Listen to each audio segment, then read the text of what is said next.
Good day everyone, I'm Garin Fichi Balog and today I'll be reporting about Philippine culture and language towards gender and fair language. So this topic is very interesting kasi it talks about how our language reflects our culture and how words can actually affect equality between men, women, and people of different genders. So as we go through this topic, sana ma-realize natin na yung mga salita pala na ginagamit natin araw-araw, may power siya to influence how we treat one another. Philippine culture and language. So Filipino Tagalog is mainly gendered neutral, no gendered titles for men and women. So gendered words came from foreign influence during 400 years of colonization. So Western power shaped our education system and values. And Filipinos now reflect a mixed native and foreign identities.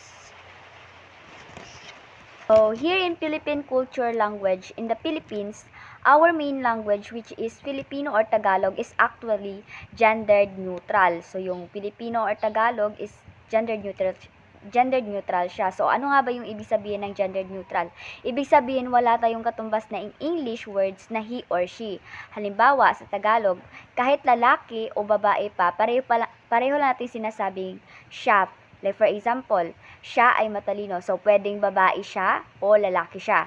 So pero kung mapapansin natin, may mga salitang nagiging gendered na. Ito ay dahil sa foreign influence. Lalo na nung panahon ng colonization.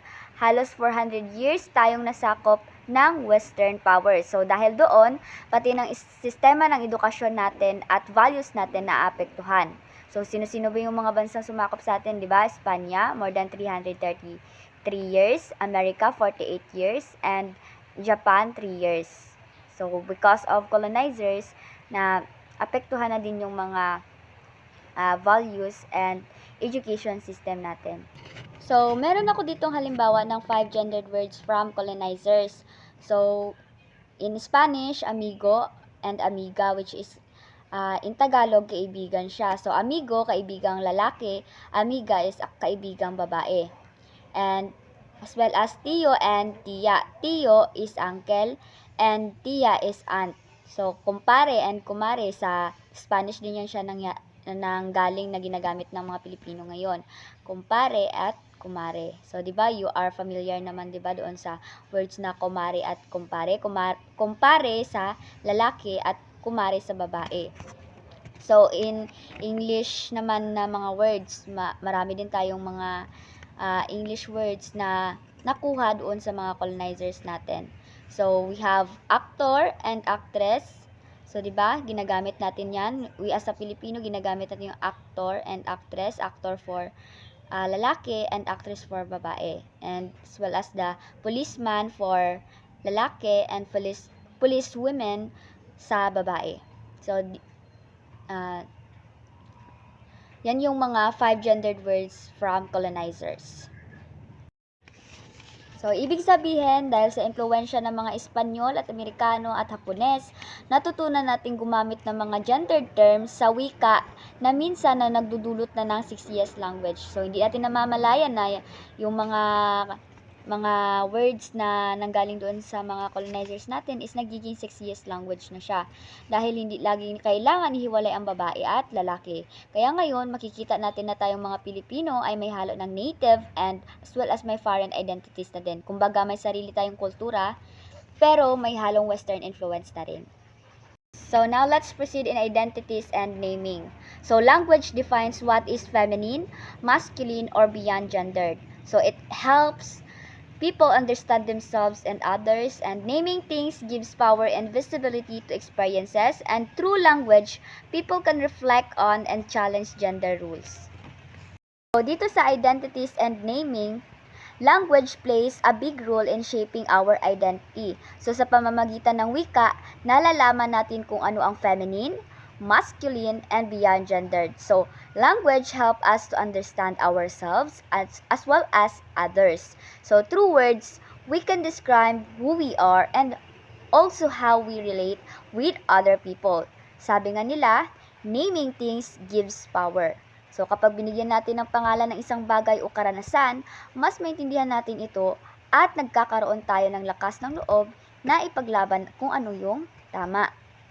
So now let's proceed in the power of naming. So sexual harassment once ignored because it had no name. So naming it gave women the power to seek justice. Date rape as well as the date rape, naming the experience to seek justice also. And the problem that has no name, according to Betty Friedan, the feminine mystique, 1963, discontent among housewives in 1950s to 60s in USA.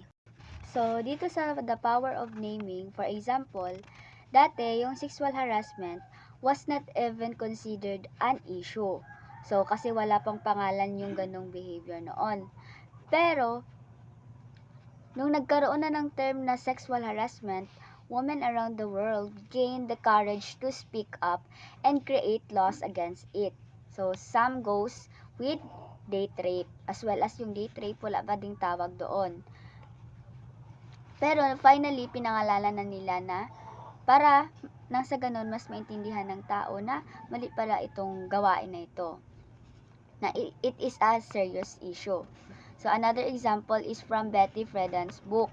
So yung book ni Betty Friedan is The Feminine Mystique, 1963. So tinawag niya ang the problem that has no name, yung discontent or dissatisfaction ng mga housewives noon sa Amerika. Kasi nga, yung mga kababaihan, ang trabaho lang nila, yung asikasuhin yung anak at pamilya nila, anak at asawa rather. So, parang doon sa book ni Betty is, wala daw pantay na karapatan yung mga kababaihan. Kaya yun yung sinusulong niya doon sa, or sinulat niya doon sa libro para maipaglaban yung mga kababaihan. Sabi dito na, kahit na may comfort sila sa bahay, yung mga housewives, they still felt trapped pa din. Kasi sa United States, limited lang yung rule ng mga kababaihan. Like, taga-alaga sila ng asawa at mga anak nila. So, by naming that particular problem, she gave a voice. So, si Betty Friedan, she gives a voice to millions of women who felt the same all around the world. Next, sexiest language and culture. So, gender socialization teaches rules through language.